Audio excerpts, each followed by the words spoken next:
Bonjour, je suis Lenda Sitoune Milandou, je suis magistrat, je suis substitut général près la Cour d'appel de Brazzaville, je suis conseillère au commerce extérieur auprès du ministre d'État, ministre du Commerce, des Approvisionnements et de la Consommation. Je suis présidente de la commission Relations publiques et information de l'Association des femmes juristes du Congo. Alors, je suis une personne travailleuse, rigoureuse, passionnée. Je suis également joyeuse. Alors, il y a tellement de passions. Alors, j'aime le théâtre, j'aime le cinéma, j'aime la musique, chanter, danser, j'aime lire et j'aime surtout voyager. Alors, je pense à une citation de Madame Ellen Johnson Sirleaf.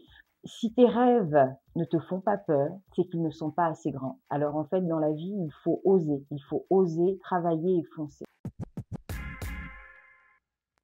Alors, j'ai obtenu un baccalauréat littéraire au lycée français Charlemagne à Pointe-Noire. Ensuite, j'ai traversé la Méditerranée pour arriver à Reims, où j'ai poursuivi mes études supérieures en droit. Et donc, j'ai été diplômée en sciences pénales et criminelles.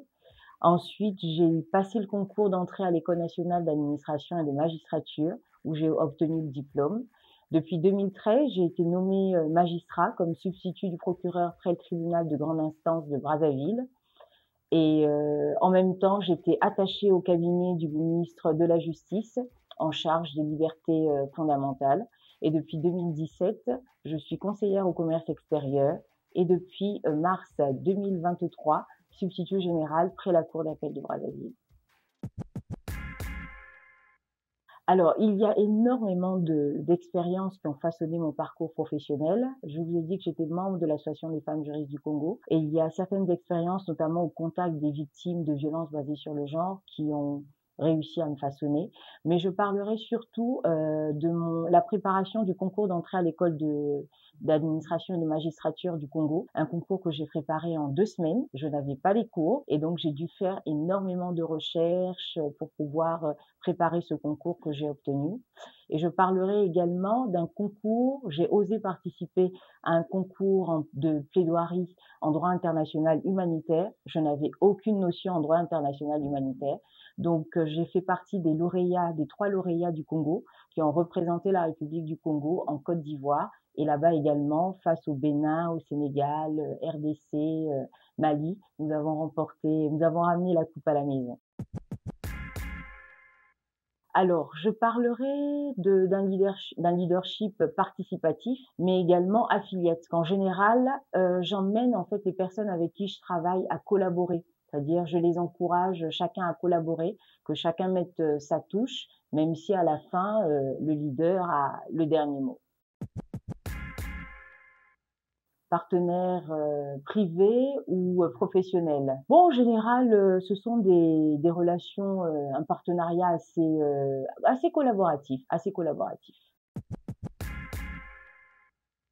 Alors, dans la magistrature, on pourrait dire qu'il y a énormément de réalisations. C'est-à-dire, toutes les fois que vous avez un dossier qui est retenu, qui passe devant les juridictions, et lorsqu'une condamnation a été prononcée, je peux qualifier cela d'une réussite. Alors c'est vrai qu'au début, c'était pas évident parce que je ramenais des dossiers à la maison. Des fois, je travaillais jusqu'à 4 heures du matin. Mais en fait, je me suis rendu compte qu'il fallait savoir trouver un équilibre. En fait, la vie, elle est faite de cases et chaque case, il faut remplir chaque case. Vous avez la case professionnelle, vous avez la case privée, donc la case familiale, et vous avez la case personnelle. C'est-à-dire, vous devez remplir vos tâches professionnelles, vos tâches à la maison, mais vous devez également prendre du temps pour soi, c'est-à-dire des moments de détente. Alors, aux jeunes, je leur dirais d'avoir des visions, d'avoir des rêves et de se donner des moyens d'arriver au bout de leurs rêves. Donc, il faut oser, il faut travailler et il faut surtout se former. Nous sommes dans une société où le monde évolue, la technologie évolue, les sciences évoluent et donc il faut s'informer et il faut se former et surtout travailler. Le travail est la clé de toute chose.